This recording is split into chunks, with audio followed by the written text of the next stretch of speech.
అప్పుడప్పుడు ఈ టూరిస్టులు ఎక్కిసి పైపులు పడగొట్టడం ఇది వలన చాలా లోపల కొద్దిగా కంగలి చేసేస్తున్నారు. దాని వలన 3 సంవత్సరం క్రితం డైరియా వచ్చేసింది. సబ్బు యూజ్ చేసి స్నానం చేయడం కానీ ఇక్కడ నుంచి వాటర్ అనేది కొంత కలుషితం అయ్యి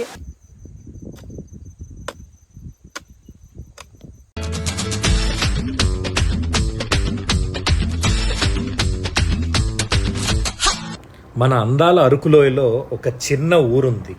ఆ ఊరి పేరు రణజిల్లడ.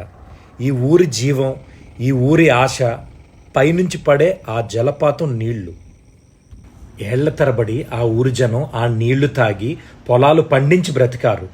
ఉదయం లేచి లేవగానే ఆ జలపాతం శబ్దం వింటూ ఊరంతా కొత్త ఉత్సాహంతో ఉండేది. కానీ రాను రాను పరిస్థితి మారింది. పర్యాటకులు వచ్చి సబ్బులు షాంపూలు వేసి స్నానం చేశారు. యువకులు పార్టీలు చేసి చెత్తలు వేశారు. అలా నీళ్లు చెడిపోయి ఊరంతా డయేరియా మరియు విరోచనాలతో బాధపడ్డారు. ఊరిలో నీటి పరిస్థితిని ఆ గ్రామస్తుల మాటల్లోనే విందాం. కగుపతి గారు నమస్తే, ఎలా ఉన్నారు? నమస్తే అండి, బాగున్నామండి. అదేనండి, ఇప్పుడు ఊర్లోని నీళ్ళు ఎలా వాడుతున్నారండి? ఊర్లోని నీళ్ళు అంటే సార్ మాకు పైపు కనెక్షన్ అయితే రణజిల్లా వాటర్ ఫాల్ నుంచి. ఎక్కడండి వాటర్ ఫాల్? ఎక్కడ ఉంది? వాటర్ ఫాల్ లోపల ఉన్నాయి సార్. ఇక్కడ నుంచి వెళ్తే ఒక 1.5 కిలోమీటర్ ఉంటుంది. కొండ మీద నుంచి వస్తాయా? నుంచి వస్తున్నాయండి. అంటే వాటర్ ఫాల్ నుంచి మీదకి కనీసం ఒక 200 మీటర్ పైన వేసారండి మాకు వాటర్. ముందు ఎలా ఉండేది? ముందు కింద వాటర్ ఫాల్ అప్పుడు పైపు కనెక్షన్ ఇచ్చేవారు. ఆ కనెక్షన్ నుంచి మనకి ఇక్కడ వచ్చేది. ఇప్పుడు మీ ఊర్లోని నీళ్లు ఎక్కడి నుంచి వాడుతున్నారండి? నీళ్ళంటే చాలా దూరం నుంచి వస్తున్నాయండి. దూరం నుంచి వస్తున్నాయి కానీ ఇప్పుడు ఒక టైంలో అయితే మనకు కింద నుంచి పైపు కనెక్షన్ ఇచ్చేవారు.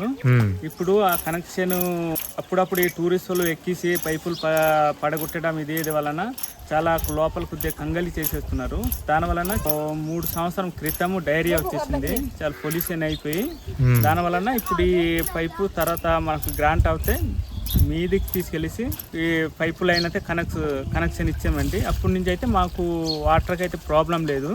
కాకపోతే ఈ పెద్ద వర్షం, కొద్దిగా ఎక్కువ వర్షం పడితే పైపు లైన్ కొద్దిగా మీద నుంచి రాళ్ళు రప్పలు ఇసుకలు తీసుకొస్తాయి కదా, ఇసుకలు తీసుకొచ్చిన తర్వాత కొద్దిగా అది మూసుకొని పోద్ది. అప్పుడప్పుడే మేము పిల్లలకి పంపించి పెద్దవాళ్ళైనా పిల్లలనే సరే వెళ్ళి కొద్దిగా క్లీన్ చేస్తున్నాము. ఇప్పుడైతే వాటర్ అయితే కొద్దిగా వాటర్ సమస్య అయితే లేదండి.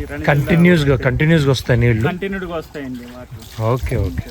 ఈ రణజిల్లా వాటర్ పల్ నుంచి ఈ ఊరికే ఒక్కొక్క కనెక్షన్ ఉన్నాయి సార్. ఈ కనెక్షన్ తోనే రణజిల్లా గ్రామస్తులు వాడుతున్నారు సార్. ఈ రణజిల్లా వాటర్ పల్ లేకపోతే వీళ్ళకి చాలా ఇబ్బంది అయిపోతుంది ఆ వాటర్కి. ఎందుకంటే మరి ఎటుపక్క నుంచి బోర్ కానీ ఏది చేసినా, బోర్ తవ్వినా సరే బోర్ వాటర్ తాగలేరండి. ఎందుకంటే బోర్ వాటర్ చాలా వాసన వస్తుంది సార్, తాగలేరు. మంచిది కాదు. బోర్ వేసారు కానీ బోర్ పని చేయలేదు. అదేవిధంగా ఈ రణజిల్లా వాటర్ పల్ ఉండడంతో ఈ గ్రామస్తులకి చాలా సౌకర్యం కలిగింది సార్. ఎందుకంటే వాటర్ సమస్య లేకుండా ఇప్పుడు బాగా చక్కగా వాడుతున్నారండి. మార్నింగ్ కగుపతి గారు చెప్పారు కదా వాటర్ ఫాల్, అదే వాళ్ళు తాగుతారని చెప్పారు కదా, ఇదే వాటర్ ఫాల్. విషయం ఏంటంటే ఒకప్పుడు ఇక్కడ నుంచి ఈ వాటర్ ఏదైతే ఉందో వాళ్ళు ఊరు వరకు కనెక్షన్ ఉండేది. ఈ వాటర్ని అందరూ తాగేవాళ్ళు. కానీ ఎప్పుడైతే ఈ టూరిస్టులు అనేవాళ్ళు ఎప్పుడైతే పెరిగారో, సో స్నానం చేయడం కానీ, సబ్బు యూజ్ చేసి స్నానం చేయడం కానీ, కొందరు కుర్రోళ్ళు వచ్చి మందు తాగడం, చెత్త చెదారం వేయడం వల్ల ఇక్కడ నుంచి వాటర్ అనేది కొంత కలుషితం అయ్యి ఊరిలో ఆ వాటర్ తీసుకొని వాళ్ళకైతే మోషన్స్ కానీ ఇలా చాలా ఇబ్బంది పడ్డారు. ఆ తర్వాత గవర్నమెంట్ హెల్ప్ తీసుకొని ఆ పైప్స్ ఏవైతే ఉన్నాయో అవి ఆ పైనున్న వాటర్ ఫాల్స్కి ఏదైతే ఉన్నాయో అటాచ్ చేశారు. సో ఇప్పుడైతే వాళ్ళు హ్యాపీగానే ఆ గ్రావిటీ వాటర్ అయితే యూజ్ చేస్తున్నారు. అలా అని ఆ ఊరు వాళ్ళు ఖాళీగా కూర్చోలేదు. ఆ వాటర్ ఫాల్ పైకి పైపులు పెట్టి పైనుంచి శుభ్రమైన నీరు తాగడం మొదలుపెట్టారు. ఊరంతా కలిసి మళ్ళీ ఆ ఊరికి కొత్త జీవం తీసుకొచ్చారు. కానీ ఇంకో సమస్య మాత్రం ఇంకా అలానే ఉంది. జలపాతం దగ్గర ఒక చెక్ డ్యామ్ కట్టాలనుకున్నారు. ఆ నీటిని కాలువల ద్వారా పొలాలకి పంపాలనుకున్నారు. కానీ డబ్బులు సరిపోక ఆ పని 75% వరకు పూర్తయింది. వర్షాకాలంలో కొంతవరకు నీళ్ళు పొలాలకు వస్తుంది, కానీ వేసవిలో మాత్రం నీరు మధ్యలోనే ఆగిపోతుంది. మిగతా నీరు నేలలో ఇంకిపోతున్నాయి, పొలాలు ఎండిపోతున్నాయి, రైతులు కంటతడి పెట్టుకుంటున్నారు. ఇప్పుడు ఊరికి చాలా చిన్నది. ఇంకో 5 నుంచి 8 లక్షల వరకు దొరికితే ఆ చెక్ డ్యామ్ పని పూర్తవుతుంది. అప్పుడు పొలాలు ఏడాది పొడవునా పచ్చగా వర్ధిల్లుతాయి. పిల్లలకి అన్నం దొరుకుతుంది, పెద్దవాళ్ళకి మనశ్శాంతి వస్తుంది.